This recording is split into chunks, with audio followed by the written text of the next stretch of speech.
When individuals are preparing for retirement, they need to consider several things. One of the most important things could be the lifestyle they desire. For example, if an individual desires to work part-time to continue and stay active in the community, they may not need to save as much as if they plan to fully retire, because they will still have an income if they work part-time.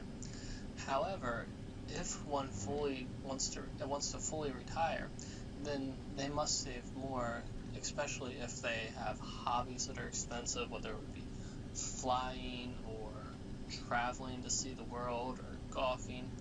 All of these activities cost money, and depending on the level of cost for each activity, one individual may have to save much different from another based on their hobbies.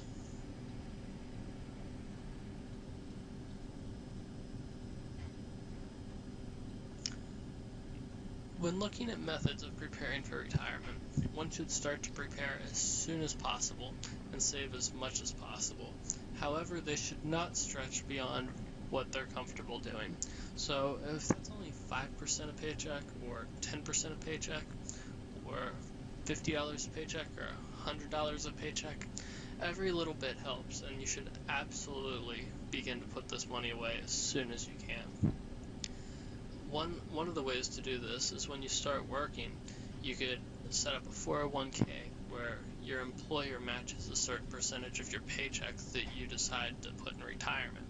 Normally this is 2 to 3%, and this is a great way to start preparing, because if you put 2% and your employer puts 2%, all of a sudden it's 4%, and that 4% will continue to grow throughout time through gaining interest. Personal ways that you could prepare for retirement would be an IRA, an individual retirement account, or a Roth IRA. The main difference between the two is when they're taxed. For a Roth IRA, you would pay taxes on the money before you put it into that account, which would allow you to withdraw the money after you retire without paying taxes. This would be a great way to retire, and the IRA is also a good option. The difference here is you pay taxes on the money when you withdraw instead of when you put in. The money, when you put it in, it's deductible on the tax form. It's just a deferred benefit, if you will, in deciding which one you would like to use.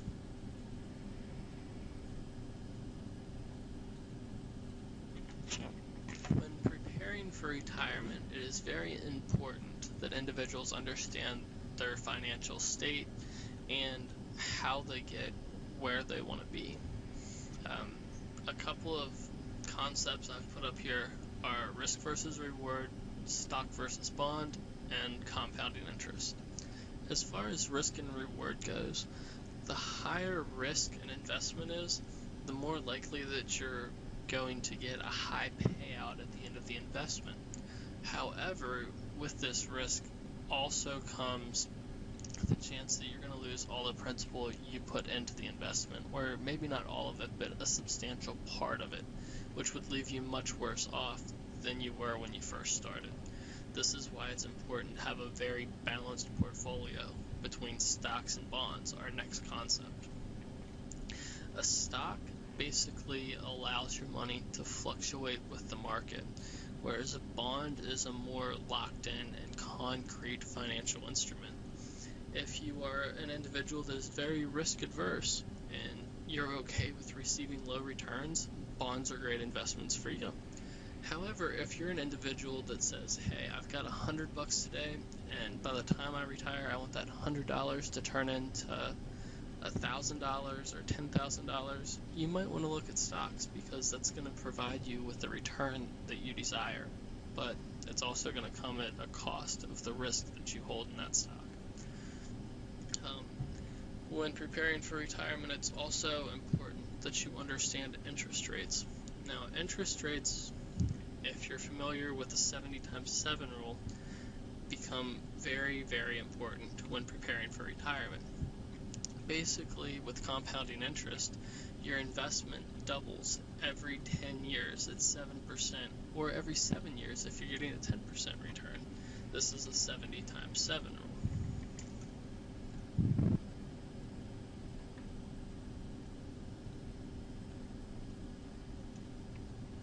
This is just a quick snapshot of some information I found on the Social Security website, and it really allows you to see how much money goes out each month and how much of that money is received by one individual.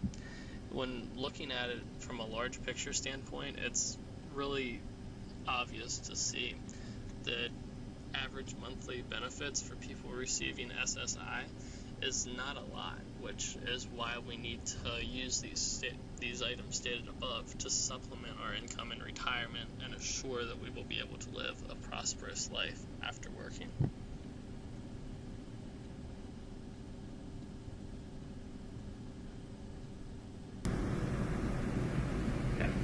This is Nelson Raines interviewing Noel Brock on the topic of taxes and planning for retirement. Professor Brock, when would you suggest starting to prepare for retirement? Well, I suggest that folks start preparing for retirement the very minute they start making money, whether it's a wage or part-time job, full-time job, whatever. Folks have a false misconception that they can't afford to save for retirement. But the real reality of the matter is they can't afford not to save for retirement. And the sooner they start saving, the sooner it can start growing and compounding, so that they need to accumulate enough wealth such that they're not at the end of their work life trying to catch up from where they didn't save enough when they were younger. Could you explain briefly the concept of compounding and why that's so important? Sure. So when you save, you're going to invest it in some instrument that's going to be earning growing in interest. I recommend folks invest mostly in equities. I rarely use bonds in a portfolio. There are other alternatives to bonds. But in any event, for example, equities in the United States have grown about 9.5% a year for the last 75 years on average. Now, there's been long stretches of time where they didn't grow at all.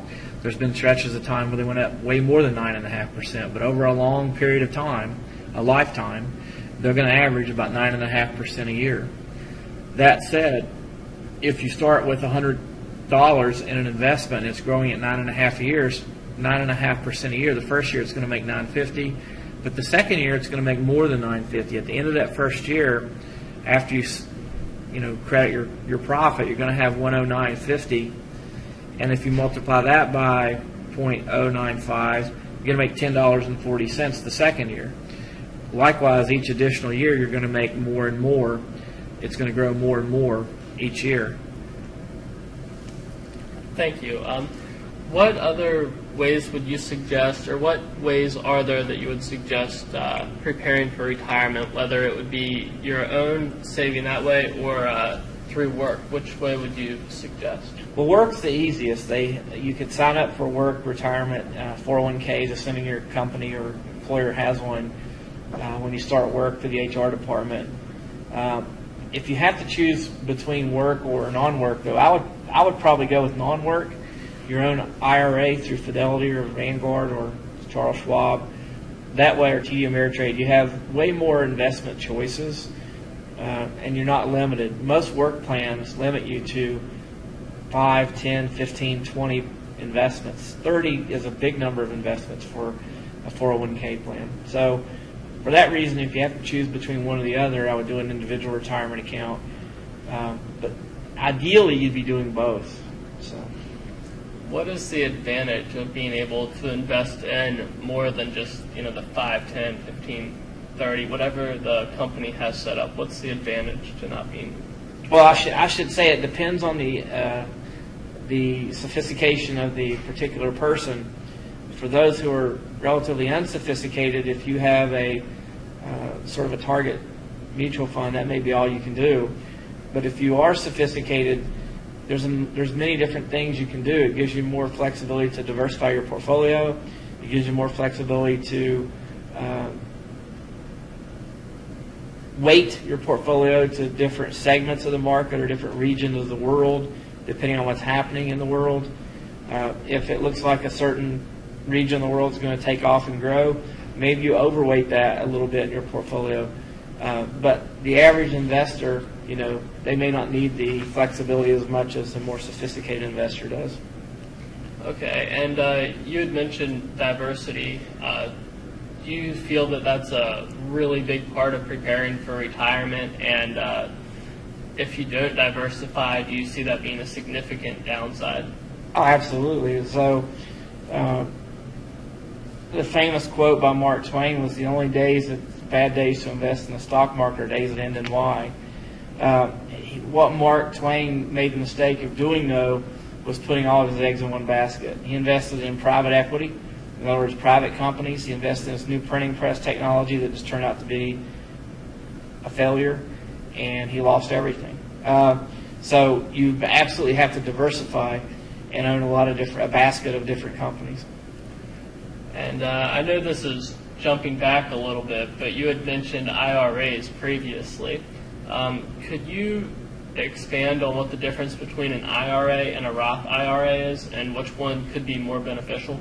Yeah, so an IRA, traditional IRA, is one that when you make the contribution, assuming your income is not outside of limits, you get to claim a deduction on your taxes for the amount you contribute to the IRA. So in effect, you're contributing pre-tax dollars to the IRA. So for example, let's say you elect to put $1,000 in an IRA, your paycheck or your earnings won't go down by $1,000 because you're not paying tax on that money. A Roth IRA is different. A Roth IRA, you're taking after-tax dollars that you've already paid tax on and contributing to an IRA. So your taxes will be the same if you contribute to a Roth IRA or if you do not contribute anything to any IRA. If you contribute to a traditional IRA, your taxes, assuming your income is below the limits, your taxes will be lower than if you did not contribute anything to the traditional IRA. Okay, thank you. Is there anything else that you feel is important and people should really know about retirement preparation? There's a lot of information on the web. There's no reason for people not to educate themselves. I've learned most of what I know about investing in retirement just by piddling around on Yahoo Finance. I read it daily. There's stories that come out every day. Make it a part of your daily read. Educate yourself.